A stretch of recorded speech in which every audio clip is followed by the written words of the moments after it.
Adventures by Morse. Carlton E. Morse presents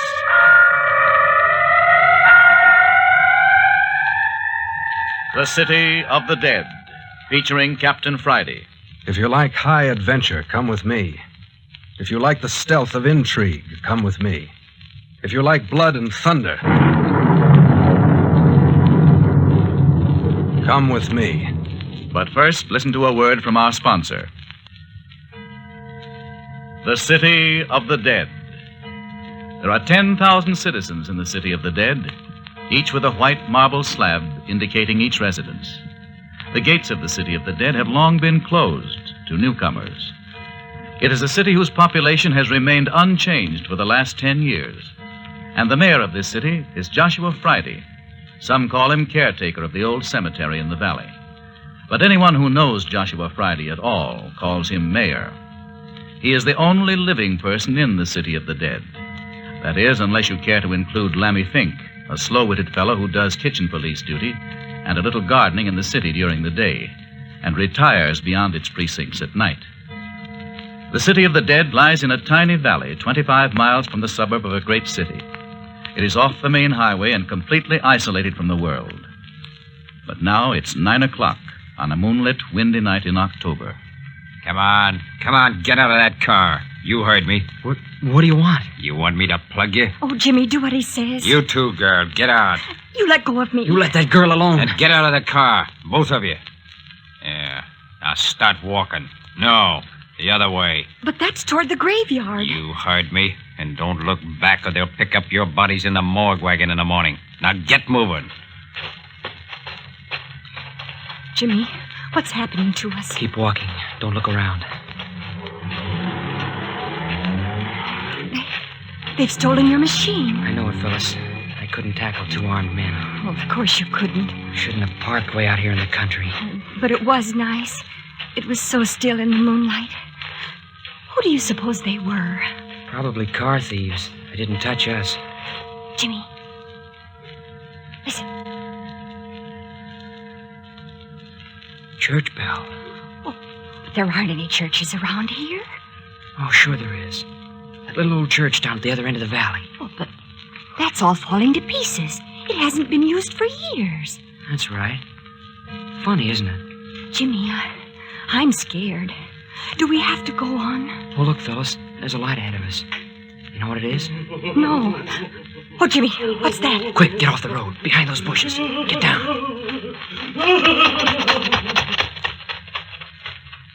Oh, Jimmy, what was that? What was... Shh. Oh, I wish we were home. Don't talk so loud, Phyllis. That fellow acted as though he were being chased. Chased? Listen. You don't hear anything, do you? No. I mean, come on. Keep on the grass. Oh, where are we going? You saw that light. I just remembered that the caretaker of the City of the Dead lives around here somewhere. That must be his place. Oh, I don't like that name. What? City of the Dead? Yes. Graveyard's bad enough. Well, anyway, we'll get him to let us use his phone and call the police and have a car sent out for us. Oh, there, you can see the outline of the house among the trees. See it? Uh-huh. Looks awfully lonesome, doesn't it? Mm. Look. What are those? We're inside the City of the Dead. Those are the tombstones glistening in the moonlight. I don't like it, Jimmy. Oh, here's the door. Oh, Jimmy, don't leave me. I'm right here in the shadow. He doesn't answer. It's funny. What do you want? Oh, Hey! no! Hey, where did you come from? What do you want? Are you the caretaker? Supposing I am. Oh, what made you sneak up on us from behind? That you making that crazy noise? What noise? Oh, you mean the man crying? Oh, so 'twas you. Oh, no, it wasn't. He passed us down the road. He was scared. What are you doing here? Why, our car was stolen from us. Oh, stolen? Hi, Doc. Open the door. Yes, two men held us up. We want to phone to the city for help. Do you hear, Doc? Hey, come in, Mayor. Oh, here you are. Well, what have you there, Mayor? Go on in, you two. Yes, sir. Lock up again, will you, Doc? Sure. Were they the ones kicking up the rumpus? Yeah, tell a queer story. Here, you two, sit down. Said the car was stolen, Doc. Who stole it? Well, I don't know. Just two gunmen. Yeah, Here, Mayor, you better let me do the questioning. We'll get further. go ahead. What's your name, son? James Parker, sir, and this is Miss Phyllis Carroll. How do you do, Miss Carroll? Now, Mr. Parker, as I understand, you and Miss Carroll were out riding this evening. Uh-huh. We were parked down the road near your house. Parked? What for? No, Mayor. Well, it looks suspicious to me, Doc. With all these other goings on. No, you just don't understand the modern young folk, Mayor. You'd better let me do the talking. Now then, you were parked on the edge of the road, I take it? Yes, sir. And then what happened? Well, two men suddenly appeared, one on each side of the car, and told us to put up our hands and get out of the car. They were armed, you say? Yeah, both of them. When we got out, they told us to keep walking in the direction of the graveyard. What's that? Oh, son, don't ever say that word again in front of Mayor Friday. This is the city of the dead. Oh, yes, sir. Sorry. Yeah, go on. Well, just as we saw the light in the caretaker's... There's Mayor, son. Mayor. Yes, sir. Just as we saw the light in the mayor's house, we heard someone coming down the road as hard as he could run. He was scared. Hysterical, huh? Yes, sir, he was. Crying and sobbing. Oh, Jimmy, you forgot about the bell. Bell? Yes, the church bell. It seemed to come from down at the other end of the city of the dead. I guess it was from the old church down there. You hear that, Mayor? There ain't been no bell in them ruins for 10 years, Doc. No bell? But we heard it. But I tell you Never that... mind, Mayor. Now then, son, what happened after that? Well, after the man ran by, we waited a few moments, and we came to the door and knocked. That's all. Oh, I see. What do you make of it, Mayor? Don't like it. Think they're lying. But we're not. Listen, let me call up the police. Police? The police? Listen, I'm mayor of the city of the dead, and what I say goes. Yes, sir. And I ain't never had any police in this city, and I ain't never gonna have. And besides, there isn't any telephone here. But I saw a telephone wire. Son, you heard me say there was no telephone here. Well, but I've got to let my mother know. I'm sorry, Miss Carroll. It seems to be fate. But what are we going to do? No one ever comes by this way. Well, Mayor Friday will put you up for the night, I think. He has a couple of extra rooms, eh, Mayor? Huh? Oh, sure. Oh, but I've got to get home tonight. Now, Miss Carroll, you better just take it all as an adventure and make the best of it. Isn't that right, son? Yeah, I guess so.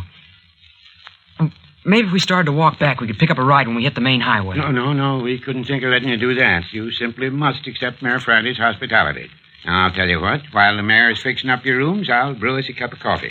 But I don't want any coffee. Oh, tut. Of course you do. Yeah, there's still a fire in the kitchen stove. And the kettle's almost to a boil. We'll have coffee in a jiffy. But I want to go home. Don't say any more, Phyllis. Jimmy, what does it mean? I don't know. Something's up. I don't get it, but we better play up to him. Pretend like you thought nothing was the matter. Well, are we prisoners? Looks like it. Now, don't worry, though. I can take on these two old duffers if I have to. Well, but who is this doc person? Oh, shh. Here he comes. Now then, coffee's all ready.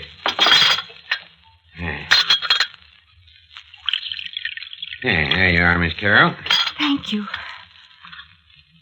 Yeah, and there you are, Mr. Parker. Oh, thank you, sir. And here's some buns. They're better if they're hot, but they'll do for this sort of a snack. Oh, no, thank you. I'll just have coffee. Sir, I thought that Mr. Mayor Friday lived here alone. And you wonder who I am, eh? Well, I'm what your city doctors would call an old codger, I'm afraid. Just an old country doctor. Doc Tuner is what we call me.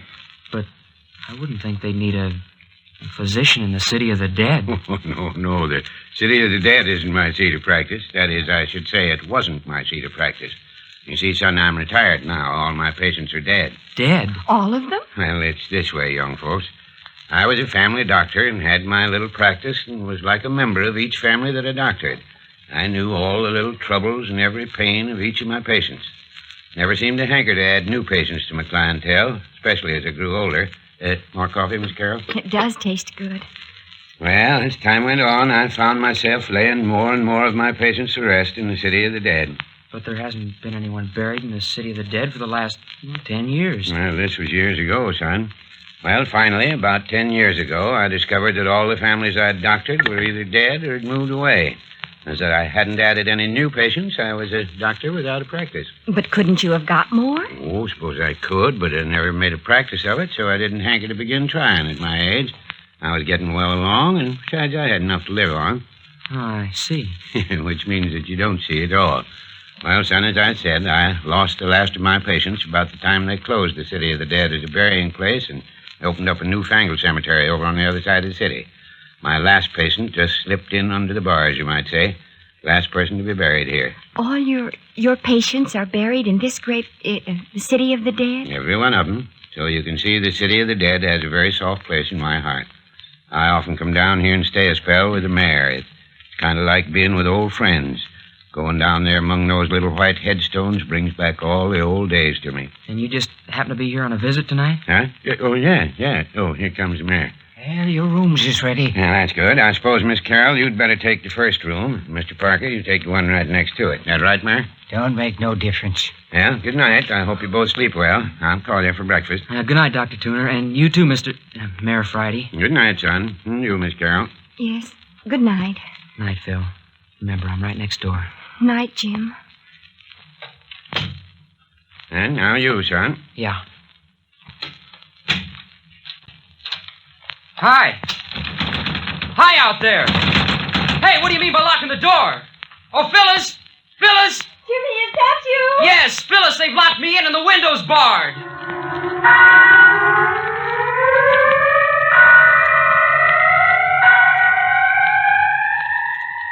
Out of the night come two youngsters. Into the web of intrigue woven by two strange old characters they fall. Prisoners of Doc Tuner and Mayor Friday. Just who are? But before we go into that, a word from our sponsor.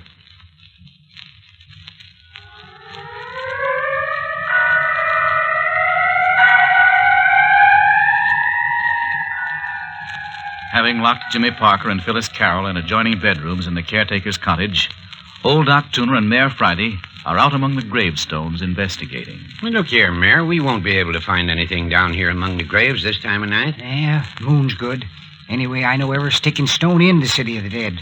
I'll know if anybody's been prowling around. But morning will do just as well. No, it won't. I'm going to look, and if I catch anybody prowling around, well, I got my gun. But if the men got away, as those youngsters said... Supposing they ain't telling the truth.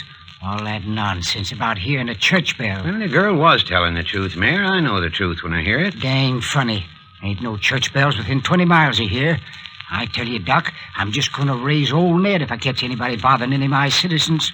They come to the city of the dead to rest, and I'm going to see that they get it. No, of course, Mayor, but what gets me is why anyone should want to rob a 10-year-old grave and let... By Jove, Mayor. Huh? Well, never mind now. This is going to take some thinking over. I'll tell you when we get back to the house. Look yonder at the wisp of fog among the stones. Yeah, them's the first bits of fog sweeping down the valley. Another couple of hours and the whole city will be so thick you can cut yourself a hunk. Strange how I love this old place. Those wisps of fog remind me of rays, nice, friendly phantoms. Reckon you have the same feel about this place as me. Oh, listen. There's your church bell. But they ain't any bell, I tell you. I seen them take it out of the tower 10 years back when they quit using it. Yeah, maybe your ears are deceiving you, but personally, I hear church bells. Yeah, gives a fella the creeps, don't it? Yeah, it seems to me there are altogether too many mysterious things happening in the city of the dead, if you get what I mean. I don't. Well, for a city of quiet, decent folk that are supposed to be at their last resting place, there's a beastly lot of nocturnal activity. Listen. Bell stopped. Say, I got a thought, Mayor. Yeah? Why don't you put old Lammy Fink to keep a lookout at night? If he saw a prowler... If he saw a prowler, he'd have a fit. Lammy Fink. That addle brain wouldn't stay in the city of the dead after dark for anything on earth. Well, to be honest about it, Mayor, it looks to me like the kids are telling the truth. In the morning, we'd better feed them and send them on their way. And have them go home and tell a long rigmarole about auto bandits and hysterical men and phantom church bells and us locking them up for the night? Well, you can't keep them locked up indefinitely. Better turn them loose before any more harm's done. Mighty funny they should show up right at this time. Looks queer to me. Somebody's been monkeying around in the city of the dead for the last week. Then we up and catch a couple. Don't seem natural to me that they should be innocent. Well, then I lied to him about the telephone. That's something else for him to talk about. Guy's sake, Doc. If they went to the police with all that, the city of the dead would be run over with police and thrill hunters for weeks. I ain't gonna have it. What's this? Look here. Man's cap. Yes, it's a cap, all right. Recognize it? Yes. You don't say, Mayor. Yes. Belongs to Lammy Fink. Don't tell much. Might have left it here yesterday while he was working. No, he didn't. I was by this way after he left last night. Wasn't here then. And anyway, he was working down at the other end of the city. And again, I seen him when he left after work, and he had it on his head then. Well, those are three pretty definite reasons to make us believe that Lammy Fink isn't so afraid of the city of the dead after dark as you thought. Likewise, it rather indicates that Lammy was down here tonight. I know Lammy. He wasn't down here. Not if he could help it, he wasn't. You're a stubborn fellow, Mayor. You deny their church bells even when you hear them. Now you intimate that a man's cap has arrived on the scene without reason or assistance. Well, things ain't like they should be, Doc. Something's the matter. Somebody's desecrating the city of the dead. Well, the thing to do is to question Lammy tomorrow. Shh, wait, listen. The church bell again. Say, I'm beginning to think you were right about investigating that old church. I'll go down with you tomorrow. I ain't gonna wait till tomorrow. I'm going down there now. Oh, come now, Mayor. It's getting foggier than the deuce. You won't be able to see anything. Going anyway. If there's anything there, I'll see it. Oh, what's the use of chasing phantom church bells this time of night? Don't come if you don't want to. I'm going. Well, if you're going, I might as well go, too. You ain't fidgety at your age, are you, Doc? Who, me? Blamed old fool. Come on.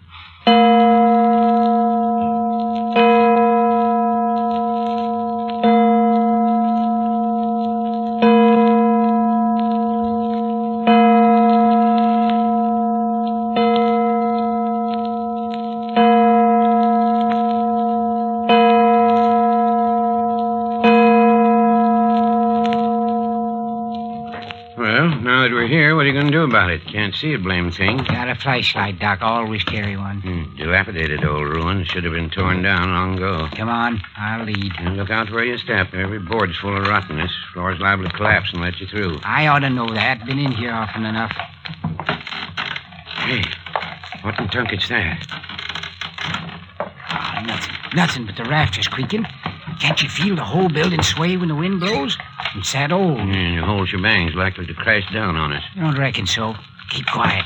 What the deuce for? You don't expect to run into anything here, do you? Most folks have better sense than to risk their neck in this kind of a place. If a bell rung, somebody rung it. But you said there wasn't any bell. Mm-hmm. Last time I was in here is when we buried old man Burton. It's more than 10 years back. You remember old man Burton, Mayor? Yeah. Yeah, walked down this very aisle behind his coffin. Oh, Lord almighty, Mayor. Yeah, just a screech owl, Doc. That's the blamedest noise. Shh, hold it. I told you we should have waited until morning. It ain't nothing. Come on. Where are you going now? We're gonna climb up this here ladder into the belfry. No, we're not. I am. Like as not, one of the rungs will give way and you'll break your neck. I'm gonna chance it. Yeah, then let me go first. No. This here's my funeral. Yeah, be careful, Mayor. Listen to those rungs squeak under your weight. Yeah, they'll hold, I guess. Are you coming? Yes, of course. Hold that light down here so I can see what I'm doing. All right. I'm right behind you. All right, Doc. You wait for me at the top of the ladder. Yeah. If anything doing, I might as well be in on it.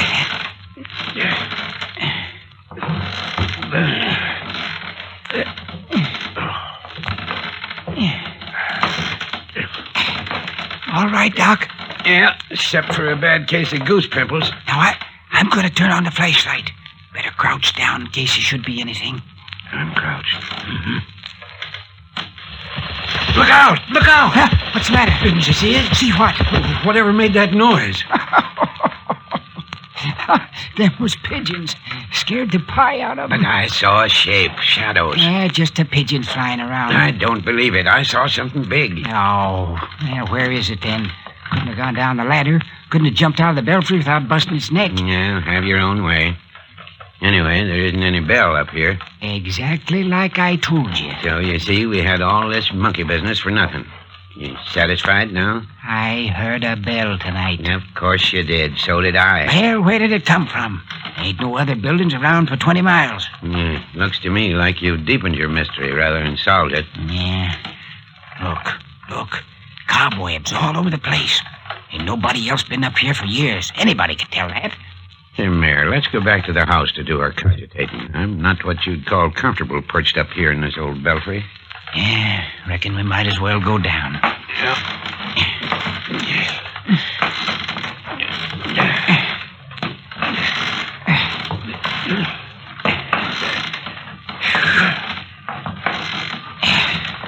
Yeah. Glad that's over. I'd make a blame poor monkey at my age. Come along.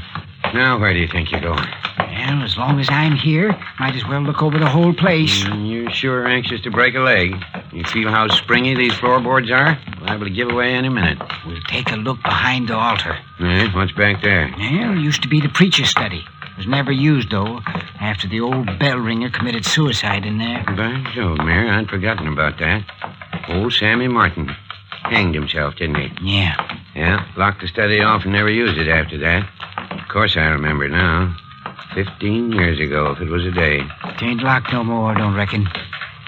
Look here, Mayor, I'm not so certain I like this. Like what? Well, we've got a dead bell ringer. Yeah? Now we've got a phantom bell. You think there's any connection? No. You? I hope not. Who ever heard of a doctor being scared of ghosts? I don't recollect saying anything about being frightened. I'm just putting two and two together. Mayor! Mayor! Where are you? Where's the light? Are you hurt? No, I'm all right. It just broke through the floor and... Hurt? Have you got the light? No, just in my shin blast this rotten place. But the light... Yes, here it is. I hung on to it. My soul, what was that? Come from the study, didn't it? Yes, sounded so.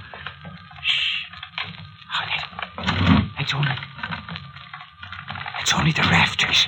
Here, help me pull my leg out of this danged hole. Well, wait a minute until I turn on the light. No, leave it off. We'll sneak up on the study. What do you mean, sneak up? Here, give me your hand. There you are.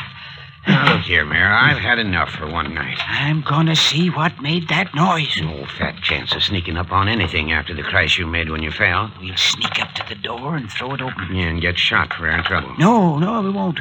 Be lying flat on the floor. Yeah. Yes. Then we'll wriggle into the room. Now, listen, I'm no snake. Then we'll wait until we hear a noise. You're crazy, Mayor. Yes, maybe so. Anyway, as soon as we hear a noise, we'll flash on the light and nab whoever's there. Just as easy as that. Come on now. Don't make a sound.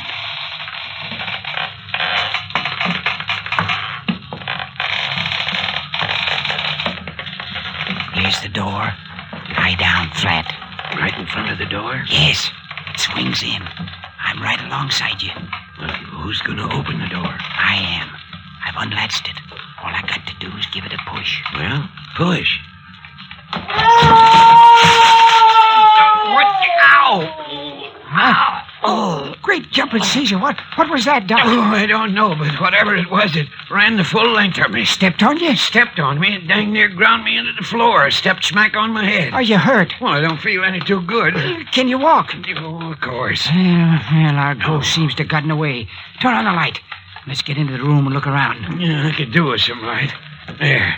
Mayor, I haven't told you the worst yet. Huh? The worst? Yes, the worst. Mayor, whoever it was that ran over me didn't have shoes on.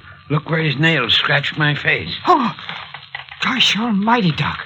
Wasn't it a man? Well, I tell you, he was barefooted if it was. Gee, Rooshy. It'd take claws to make scratches like that. Here, tie your face up with this handkerchief. It's bleeding. I hope you're satisfied. Now, just a minute. I want to look around this study. Give me the flashlight. No limit to your curiosity. Shh! There it is again. Whatever it is, it's hanging about outside. Look there, Doc. It's a bell rope. Bell rope? Yes, see it? That claw-footed man, or whatever it is, has been ringing the bell from in here. Look where it disappears through the ceiling. It's a new rope. Hey, Mayor, what are you doing? I'm gonna ring that dang bell. Now, you want to prove to yourself that there is a bell, huh? Yeah, of course there's a bell. I always knew there was. Well, go ahead, pull it. My face hurts. I'll give it a yank that'll pull the whole contraption down. Well, pull. Yeah, here goes. Mayor! He's shot. It wasn't a bell, it was a trap.